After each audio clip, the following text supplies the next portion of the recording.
पंचनामे में आप सभी का स्वागत है। हफ्ते का आखिरी कारोबारी सत्र भारतीय बाजारों के लिए बहुत वोलेटाइल कह सकते हैं, जहां पे शुरुआती कारोबार में तेजी आई, 17,900 के पार निफ्टी पहुंचा, 17,930 के आसपास का शेयर हाई बनाया। उसके बाद प्रॉफिट टेकिंग आई, एकाएक डिप के बाद 17,700 तक के जोन्स भी देखने को मिले, लेकिन वहां से मार्केट ने फिर एक पुल बैक लिया और तेजी के साथ बंद होते हुए दिखाई पड़े। तो ओवरऑल जो मूड माहौल था वो थोड़ा सा जरूर वोलेटाइल रहा। निफ्टी बैंक ने सपोर्ट भी किया निचले स्तरों से और ऊपरी स्तरों से बिकवाली भी आई। तेजी आज पूरे दिन रही ऑयल एंड गैस के अंदर, जहां खरीदारी बनी दिखाई पड़ी। मिड कैप स्मॉल कैप आज तेजी के साथ कामकाज करते हुए दिखाई पड़ रहे थे, वहां पर एक फिर भी तेजी का ट्रेड देखने को मिल रहा था। सेकंड हाफ में थोड़ा सा ईज आउट जरूर हुआ, यानी कि हायर लेवल से टूटा जरूर, लेकिन उसके बावजूद भी बाजार तेजी के साथ ही बंद होते हुए दिखाई पड़े। एक इंटरेस्टिंग चीज आपको पहले बता दें कि आज पूरे हफ्ते में करीब करीब 3% चला है निफ्टी सेंसेक्स और करीब करीब 6.5% चला है Nifty bank. Mid cap index 2.5% और पीएसयू बैंकिंग 6% के आसपास की तेजी दिखाई गया।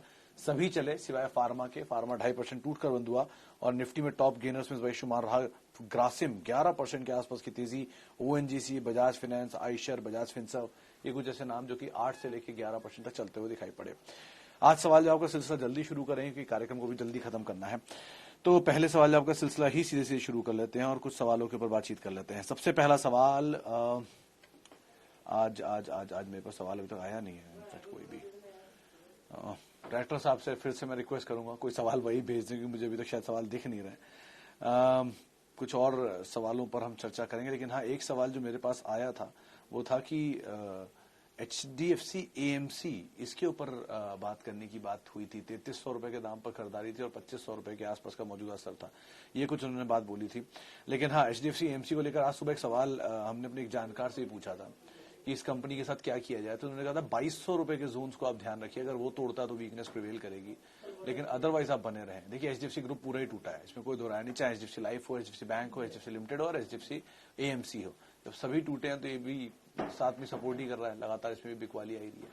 कंपनी नंबर्स, दो चीजों को आप ध्यान रखिएगा, मैनेजमेंट को आप जरूर ध्यान रखिएगा और उसके साथ आप बने रहिएगा। आपका टाइम फ्रेम लंबी अवधि का है तो ये कोई दिक्कत नहीं है, लेकिन हाँ, टेक्निकली अगर आप देखना चाह रहे हैं तो 2200 रुपए एक टारगेट है, एक लेवल रहेगा, इसको आप ध्यान रखिएगा। ओके, राणे मद्रास 430 पे खरीद है, 400 शेयर है, आज काफी गिरावट है, क्या करें? गुप्ता साहब, एक तो पहली चीज वॉल्यूम कम होता था स्टॉक में, जहां तक मेरी याददाश्त कहती है, अभी पता नहीं है कि नहीं, लेकिन आमतौर पर वॉल्यूम कम रहता है तो उसको बेचने खरीदने में दिक्कत आएगी, जरा उसका ध्यान रखिएगा। दूसरा, कंपनी ठीक है, वो बीच में एक पूरा ग्रुप चला था, राणे ग्रुप एक साथ चला था पूरा ग्रुप ही, और तभी तेजी आई थी, उसके बाद तो चलता है नहीं। यूजुअली ये ट्रिगर बेस्ड चलने वाले शेयर हैं। एंसिलरी पूरा ही, एंसिलरी में 2-4 स्टॉक ही हैं जिनमें आप पोर्टफोलियो का हिस्सा बना सकते हैं। मदरसन, सुमी, भारत फोर्ज और बॉश, ये 3 ऐसे नाम हैं जिनको आप देख सकते हैं, बाकी सब मोमेंटम बेस्ड है। चाहे कितनी भी दमदार कंपनी की ना हो, यूजुअली वो मोमेंटम में ही चलती है, तो उस हिसाब से आप इसमें कॉल लीजिएगा, कोई भी कॉल लेते हैं तो। और बाकी मेजरली आप पुरानी हिस्ट्री ट्रैक कर लीजिए, उसके हिसाब से ही रणनीति रखिए। कंपनी ठीक है, लेकिन बहुत फायरवर्क की उम्मीद ना रखिएगा। ओके, देवयानी इंटरनेशनल, मिश्रा साहब, आज देवयानी क्या, बर्गर किंग में तो चला था 6% के आसपास, तो पूरा QSR स्पेस ही शायद तेजी में आया था। लेकिन having said that, even Barbeque Nation भी शायद चल रहा था, लेकिन अगेन नंबर्स के साथ साथ मेरा जो व्यू है स्पेस को लेके वो यही है कि जब तक अपने नंबर्स को ये दिखाकर मेटल प्रूफ नहीं कर देता कि ये क्या है, तब तक आप कॉशियस टू ऑप्टिमिस्टिक व्यू ही रखिएगा। मिसाल के तौर पे जुबिलेंट फूड बनने की वजह बनी है बहुत सालों में, 10 साल लगे हैं उसको वो बनने में। अगर देवयानी में वो मेटल होगा तो जरूर बनेगा, कोई दो राय नहीं है, लेकिन नंबर्स को आप क्लोजली और बार बार वॉच करते रहिएगा। ये भी पहले क्वार्टर 2 क्वार्टर के नंबर ही आएंगे, अभी तो बहुत सिचुएशन समझ में भी नहीं आएगी, लेकिन हाँ, धीरे धीरे सिचुएशन क्लियर होने लग जाएगी, उसके हिसाब से आप कॉल ले सकते हैं। ओके, ताल ब्रॉस ऑटो और IEX, ज्योति जी, IEX को लेकर तो बहुत सारे बज़ बाजार में चल रहे हैं कि ये कुछ बड़ा करने वाले हैं, बड़ा नाम होगा, ऑल टाइम हाई पे शेयर दोबारा पहुंचेगा, ऐसे व्हाट्सएप ग्रुप्स में चल रहा है। कंपनी वैसे खराब नहीं है, ऑब्वियस सी बात है, कंपनी अच्छी है, काम भी बढ़िया ही करती है, और मैनेजमेंट से भी हमारी बातचीत हुई थी रिसेंटली, उनका भी कहना है कि कंपनी के नंबर्स गोइंग फॉरवर्ड बढ़ेंगे ही। ये नॉन थर्मल से हटकर जो नॉन रिन्यूएबल स्पेस है उसके अंदर कामकाज बढ़ा रहे हैं, तो उससे अच्छे रेवेन्यूज आने भी चाहिए, तो ये सब सही है, इसमें कोई दो राय नहीं है, ये बात बिल्कुल सही है। लेकिन एक ही फ्लॉ है IEX में कि बहुत बड़ी इक्विटी कर दी है रिसेंटली तेजी के बाद, जब ये शेयर एक तरफा तेजी दिखाएगा तो एक तरफा नीचे भी आएगा, ऐसा नहीं कि एक तरफा ऊपर ही चलता रहेगा, तो एक तरफा नीचे भी आएगा। और फिर वो उसके बाद उसमें इक्विटी भी डाइल्यूट हो गई, यानी कि कहीं जो 100 शेयर होल्डर थे, बोनस के बाद वो बढ़ के 200 शेयर होल्डर है, 300 शेयर होल्डर हो गए। तो जो कंपनी 100 रुपए कमाती थी वो अब 200 या 300 शेयर होल्डर्स में बटेगा, जिसकी वजह से पीई और महंगा हो गया। तो ये एक और कंसर्न है। अगर कंपनी ग्रो करती है यहाँ से और प्रॉफिट को 100 से बढ़ा के 300 कर देती है तो वापस वही रेशियो बन जाएगा, फिर तो कोई दिक्कत नहीं। लेकिन अगर ग्रो करके वो रेशियो नहीं बना पाती है तो ये जरूर महंगा रहेगा। तो तब तक के सफर के लिए आपको इसमें साइडवेज मूवमेंट के लिए एक इंतजार करना होगा। उतना पेशेंस आप में है तो आप जरूर बने रहिए। और तालब्रॉस ऑटो तो मोमेंटम बेस्ड है, आज भी मूवमेंट में था, कल भी था, तो इन दोनों चीजों के हिसाब से आप यहाँ पे अपनी कॉल, अपनी राय, रणनीति रखिएगा। अच्छा, L&T विदुर साहब बने हुए भी रहिए अगर आपके पास हैं, तो नहीं है तो आप इसमें और पोजीशन निचले स्तरों पे ले सकते हैं। कंपनी कैपिटल गुड्स जाइंट है, इंफ्रा स्पेस में अगर आप कोई कंपनी ढूंढेंगे तो ऑब्वियसली बात है आपको L&T ही दिखाई पड़ेगा। बहुत पुरानी कंपनी है और इस कंपनी से रिलेटेड बहुत सारी स्टोरीज हैं पढ़ने के लिए, कभी आपको मौका पड़े तो पढ़िएगा। AM नायक सर के बारे में, किस तरह से उन्होंने कंपनी को बनाया, कैसे कैसे इस कंपनी के एक्विजिशन हुए, अल्ट्राटेक सीमेंट ने कैसे इस कंपनी का सीमेंट प्लांट लिया। इवन आप जो सबसे बड़ी रिफाइनरी है वर्ल्ड की, जामनगर रिफाइनरी, उसकी कंस्ट्रक्शन के बारे में भी एक L&T बहुत इंटरेस्टिंग स्टोरी, वो भी पढ़िएगा। एनीवेज, तो ये सब चीजों के साथ साथ पुरानी हिस्ट्री है कंपनी में, कोई दिक्कत नहीं है। सबसे बड़ी चीज की अभी भी इसके अंदर इन्वेस्टमेंट वैल्यूज बहुत सारी है। इंजीनियरिंग जाइंट है, 1.25 लाख करोड़ से ज्यादा, माफी 2 लाख करोड़ से ज्यादा इनकी ऑर्डर बुक है। इतनी बड़ी ऑर्डर बुक के साथ अगर कोई प्राइवेट कंपनी काम कर रही है तो अंदाजा लगा ली किस तरह की कंपनी होगी। ये मतलब बॉटम वाला हिस्सा है पिरामिड का, अगर आप इसे अपने पोर्टफोलियो में शामिल कर रहे हैं तो करते हैं। और some book suggestion, as you always said, read and read. Madhur साहब, रीड एंड रीड में देखिए, सबसे अच्छी वेबसाइट अगर मुझे कोई लगती है तो वो है BSE इंडिया, क्योंकि हर चीज वहां अवेलेबल है। हर चीज सबसे पहले वहां अवेलेबल है, रादर उसके बाद सब जगह जाती है। कोई कंपनी के बारे में अगर आपको पढ़ना है तो सब कुछ उसकी एनुअल रिपोर्ट में होता है। 2 साल की एनुअल रिपोर्ट आप पढ़ लेंगे तो आपको वैसे ही बहुत कुछ समझ में आ जाएगा उसके बारे में। ये इन्वेस्टर प्रेजेंटेशन भी होता है, वरना एनालिस्ट मीट की जो वो आजकल डालने लग गए नए, क्या बोलते हैं उसको, की हाईलाइट्स एनालिस्ट कॉन कॉल्स के, वो भी आप पढ़ सकते हैं। उसके अलावा ये तो बेसिक्स है। न्यूज़पेपर ऑब्वियसली हमेशा आपको पढ़ना ही चाहिए, और मतलब आपका जो वो है, क्या बोलते हैं उसको, गट, उसकी फीलिंग को भी आपको ध्यान रखना चाहिए। तो कुछ चीजें हैं with over a period of time आएंगी। और रही बात बुक्स की, तो फाइनेंशियल बुक्स का तो ढेर है। आप कभी भी किसी भी बुक शॉप में जाके कोई भी फंडामेंटली किताब उठा लीजिएगा।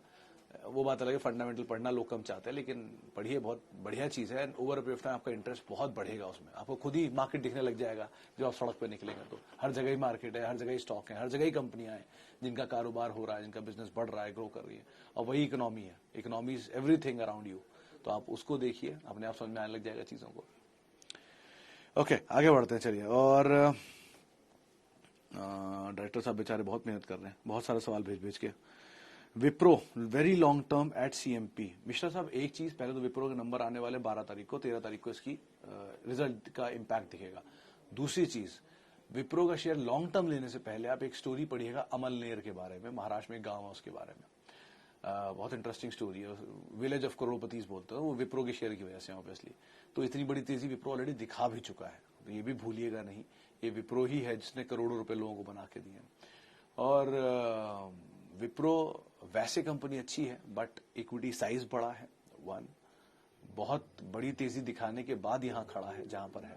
इसका मतलब ये नहीं कि ये बहुत बड़ी तेजी और नहीं दिखा सकता है, लेकिन उसके लिए बैलेंस शीट को और उतना बड़ा ग्रो होना होगा जितना बड़ा अब तक ग्रो कर चुकी है। वो अगर एवेन्यू आप तलाश पा रहे हैं तो बहुत बढ़िया बात है। लेकिन विप्रो जैसे और नाम भी बन सकते हैं, उतना पेशेंस अगर आप देंगे तो। विप्रो भी कंपनी अच्छी है, इसमें अभी आपको दूर रहने की जरूरत नहीं है, आप अपने पोर्टफोलियो का एक हिस्सा उसे भी दे सकते हैं, लेकिन और भी नाम उसके साथ साथ आप शामिल कर लीजिएगा। Okay, Tata Motors M&M for long term. Pranav साहब, दोनों कंपनियां डोमेस्टिक फ्रंट पे ऑटो में काउंट होती हैं और दोनों के पास सेम साइज पोर्टफोलियो है, सिवाय टाटा मोटर पर लग्जरी गाड़ियों का पोर्टफोलियो भी है। आप कभी ड्राइव करके देखिए, अगर गाड़ियां आपको मिलती हैं, आफ्टर सेल सर्विसेज देखिएगा इनकी। क्या आपको लगता है कि इनकी गाड़ियां हैं उस तरह की आप 20 साल 30 साल के लिए इन्हें होल्ड कर सकते हैं या रख सकते हैं? अगर हाँ तो जरूर, और अगर नहीं तो फिर कहना मुश्किल है। दो having said that, M&M, Tata motor आप मीडियम टर्म के लिए तो होल्ड करेंगे, लेकिन नंबर्स के बाद रिव्यू करते करते करते करते आप उसको लॉन्ग टर्म के लिए लेके जाएंगे। देखिए होता क्या है कि आपने कोई कंपनी खरीदी मान लीजिए 100 रुपए में, और फिर वो उसके नंबर आए अच्छे, वो हो गया 120, 140, 160, और आपने खरीदते रहे over a period of time. फिर आपको लगा कि ये कंपनी बहुत अच्छी ग्रो कर रही है, 220, 230 दाम आ गया, तो बेटर ये अब आप रुक जाइए, क्यों खरीदना उसको, उसके बाद वेट करिए, आगे ग्रो करने दीजिए। और 240, 500, 700, 1000, 2000, 5000, ठीक है कोई बात नहीं, आप वहां रुक गए, लेकिन उसी तरह की फिर आप दूसरा कोई स्टोरी ढूंढना शुरू कर दीजिए, वो पोर्टफोलियो का हिस्सा बन गया, कोर हो गया, उसको छोड़ दीजिए, अगले की तरफ बढ़ जाइए। तो लाइक वाइज आप समय दीजिए, कंपनी ग्रोथ देखिए, और उसके बाद कॉल लीजिए, वो ज्यादा बेटर नहीं है। इंडिया बुल्स हाउसिंग, गोपाल साहब आप बने रह सकते हैं 1 साल के लिए। इसमें कुछ न्यूज फ्लोज हैं जो रिसेंटली बज है बाजार में रादर, जिनकी वजह से बोलने की शायद तेजी आ सकती है हाल फिलहाल में, तो बने रहिए, ज्यादा बेटर है। इंडिया बुल्स हाउसिंग फाइनेंस पे मैनेजमेंट चेंज हो रहा है, बस क्वार्टरली नंबर पर नजर रखिएगा। इंडिया बुल्स रियल स्टेट की तरह सिचुएशन बनती है तो बहुत ही अच्छी बात है, नंबर भी सपोर्ट कर दे तो, लेकिन अदरवाइज भी आपके लिए राय कि आप बने रह सकते हैं।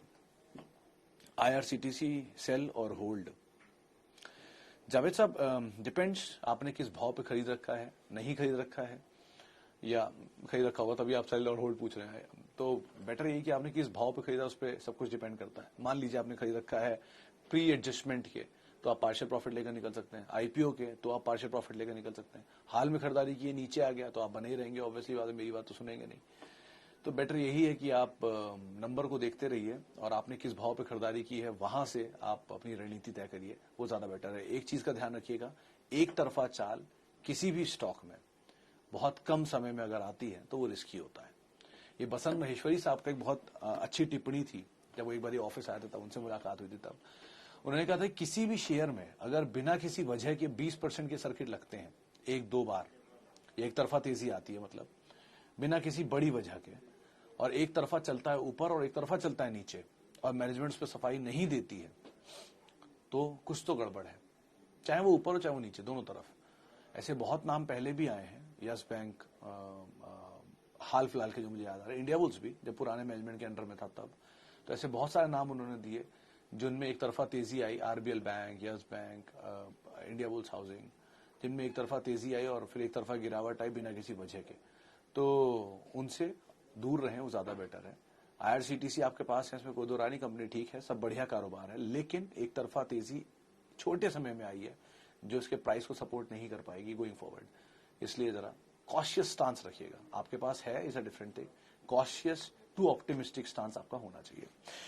चलिए एक आखिरी सवाल और लेता हूं, वो होगा जेंसार टेक पर। हर्षद साहब, इतनी बड़ी तेजी आ गई, अभी तो बहुत भागा है, वो 290 वाली ब्लॉक थी सही टाइम पर जहां इसमें एंटर करना था, तो अभी तो नहीं, लेकिन बिलीव मी ऐसा नहीं है कि ये सारे दाम सिर्फ चलते रहेंगे ऊपर, कभी नीचे नहीं आएंगे, या ITC ऊपर ही चलता रहेगा कभी नीचे नहीं आएगा, आएगा, सब नीचे आता है। ऐसे बहुत सारे शेयरों के नाम, ये अभी IRCTC नीचे आ तो गया, एडजस्टमेंट के बाद आ गया, थोड़ा और आ सकता है। तो सिचुएशन बदलती है, चीजें बदलती हैं। एक समय में फार्मा की तेजी आपको याद ही होगी, वो कोविड टाइम पे आई थी, आज फार्मा वापस नीचे है, इस पूरे हफ्ते परफॉर्म भी नहीं करके गया। तो लाइक वाइज चीजें बदलती रहेंगी, सिचुएशन ऊपर नीचे होती रहेंगी। बढ़िया बिजनेस आइडेंटिफाई करिए, जेंसार उनमें से एक है जिनका बढ़िया बिजनेस है, और उसके अंदर आप बने रहिए। आपको लग रहा है कि शायद नीचे नहीं आएगा, तो ये कर सकते हैं, आज के दाम पे 10 शेयर लेकर रख लीजिए, फिर नीचे आया 10 शेयर और ले लीजिएगा, और नीचे और 10 शेयर ले लीजिएगा, ऐसे करके आप ऐड करते जाइए SIP वे में, और आपको फिर एवरेज भी आपका नीचे मिल जाएगा, सेटिस्फैक्शन भी हो जाएगा, आपके पास जेंसार है। चलिए फिलहाल अब इतने सवालों को मैं शामिल करूंगा, माफी उन सभी लोगों से जिनसे आज हम बातचीत नहीं कर पाए, थोड़ा समय का अभाव है, और बहुत बहुत शुक्रिया उन सभी लोगों का जिन्होंने हमसे सवाल पूछे। आप सभी को हैप्पी वीकेंड, एंजॉय करें अपने वीकेंड को और सेफ रहें ऑब्वियसली, और मेरे साथ जुड़ सकते हैं @Sumit Research मेरा ट्विटर हैंडल है। नमस्कार।